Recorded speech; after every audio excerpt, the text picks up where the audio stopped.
Christopher II was King of Denmark from 1320 to 1326 and again from 1329 until his death. He was son of Eric V. His name is connected with national disaster, as his rule ended in an almost total dissolution of the Danish state. Biography. Being the brother of King Eric VI, Christopher was a possible heir to the throne. As a young man with the title of Duke of Estonia, he supported the politics of his brother. Among other things, he arrested Archbishop Jens Grand in 1294.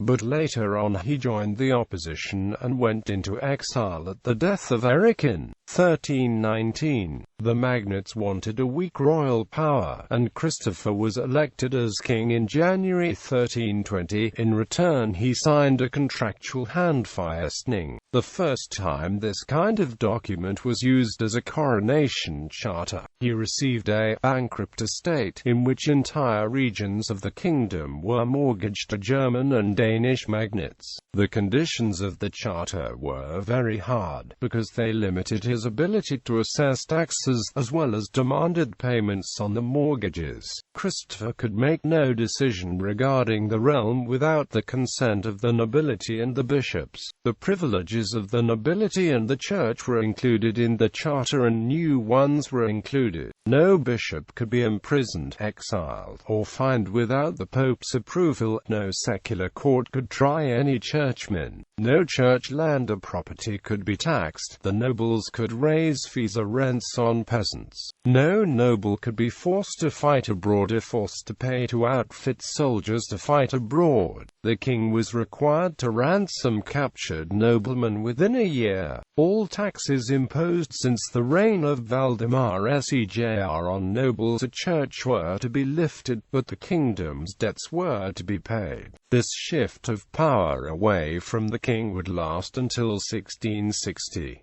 Despite signing the charter, King Christopher ruled as if it did not exist. Since he could not tax the church Danish nobles, he levied disastrous taxes on the German territories and peasants. During the next years, Christopher tried to strengthen his position by reviving Eric's policy of warfare against the duchies, counties, and cities of northern Germany.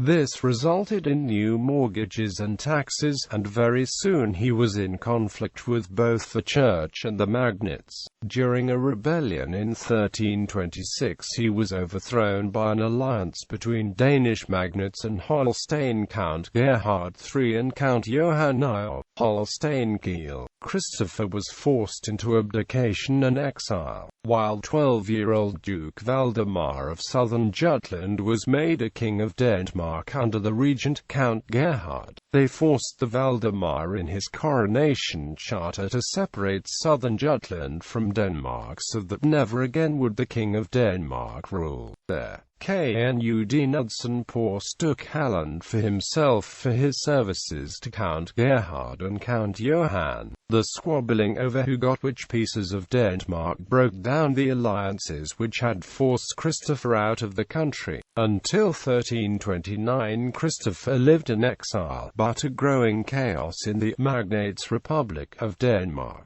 and frictions between Gerhard and his cousin Count Johann of Plön, Christopher's half-brother, gave him another chance. Suddenly, with the help of Henry of Mecklenburg, Christopher stood poised at Vordingborg with 2,000 mounted German knights. Unfortunately for Christopher, they allowed themselves to be surrounded and were forced to surrender. After a peasant uprising in Jutland which was crushed ruthlessly by Count Gerhard, the peasants in Skane begged King Magnus IV of Sweden to rule them. He readily accepted, and Denmark ceased to exist as a united kingdom. Christopher was restored as Danish king 1329 to 1330 by the cooperation of Count Johann, but this time he was reduced to the position of a puppet from the start. Most of his country was mortgaged, and he had no chance of holding real royal power. Jutland, for example, was mortgaged for 100,000 silver marks, which had to be laid on the table all at once, or the mortgage was not redeemed. It was an enormous mortgage and impossible to pay.